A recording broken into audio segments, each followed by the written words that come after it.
Le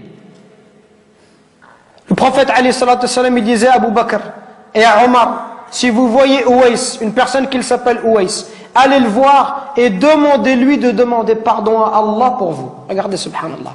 Si vous voyez Ouais, allez le voir et demandez, dites-lui que le prophète alayhi salatu wassalam lui passe le salam. Dites-lui que le prophète lui passe le salam et demandez-lui d'invoquer Allah pour vous, qu'il demande à Allah de vous pardonner. Omar, toute sa vie, il l'a cherché. Wallahi, toute sa vie, Omar ibn Khattab, il a cherché Ouais al-Qarani. Il l'a vu à la fin de son califat, quelques années avant de mourir. Quand il l'a vu, il l'a trouvé. L'histoire, elle est longue. Il lui dit, est-ce que c'est toi, Ouais? Ouais lui dit, non, qu'est-ce que tu me veux? T'es qui? Il dit, moi, je suis Omar ibn Khattab. Il dit, qu'est-ce qu'il y a? Et il lui dit, le prophète, il m'a dit tout cela, tout cela. Ouais, il commence à pleurer. Il lui dit, pourquoi il a dit ça? Qu'est-ce que j'ai fait? Et il lui dit, le prophète, il nous a dit,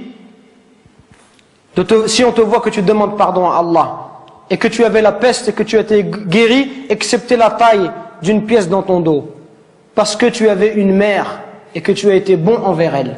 Ouais al-Qarani, à l'époque du prophète, alayhi salatu wassalam, il était croyant.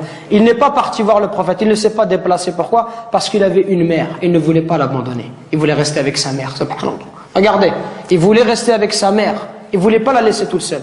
Pour ça, le prophète, alayhi salatu wassalam, a été informé par Allah Azza wa Jal que cet homme-là était un homme pieux.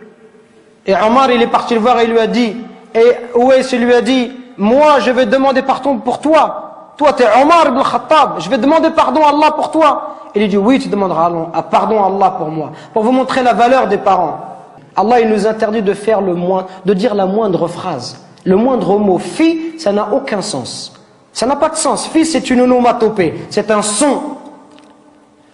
C'est un mot qui est composé de 2 lettres. C'est le mot le plus petit en arabe. C'est pour vous dire que si tu n'as pas le droit de faire à ton père, celui qui fait des phrases entières et qui lui dit tu m'as jamais rien appris, tu m'as jamais rien donné, et qui se plaint, ça c'est encore pire.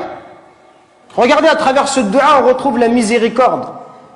Ceux qui bénéficient, qui doivent bénéficier de notre bon comportement et de notre miséricorde, ce sont nos parents en premier, notre père et notre mère.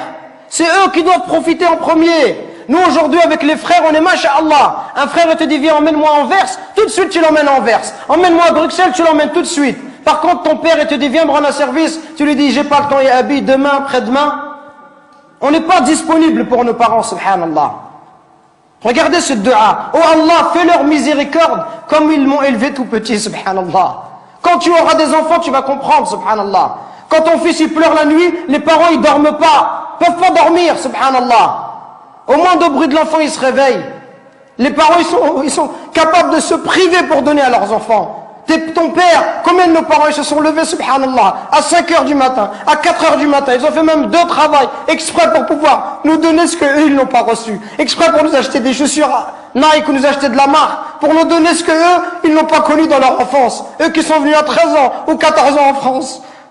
Et nous, subhanallah, on n'est même pas capable de leur rendre tout ça. On doit être miséricordieux avec nos parents. On doit les aimer, leur montrer de l'amour. Quand ils sont vieux, on doit être auprès d'eux, leur accorder du temps. Mais nous, quand on est marié, on préfère notre femme, on préfère nos enfants. Même le pauvre, certain, si sa femme elle va se disputer avec ses parents, il va toujours prendre le parti de sa femme, subhanallah. Il va faire des cadeaux à sa femme, mais jamais à sa mère. Il va emmener sa femme, il va jamais emmener sa mère. Pourquoi est-ce qu'on est comme ça? Parce que notre cœur, il est devenu dur. Al-Hassan al-Basri, rahimahullah, le jour où sa mère elle est décédée, il pleurait. On lui dit, ya Hassan, t'es un imam et tu pleures. Comment est-ce que tu peux pleurer? Il dit, je ne pleure pas parce qu'ils sont décédés, je pleure parce qu'une des portes du paradis est fermée. Et c'est la même chose qu'on doit se dire. Et Wallah, c'est ce que je suis en train de me dire moi-même.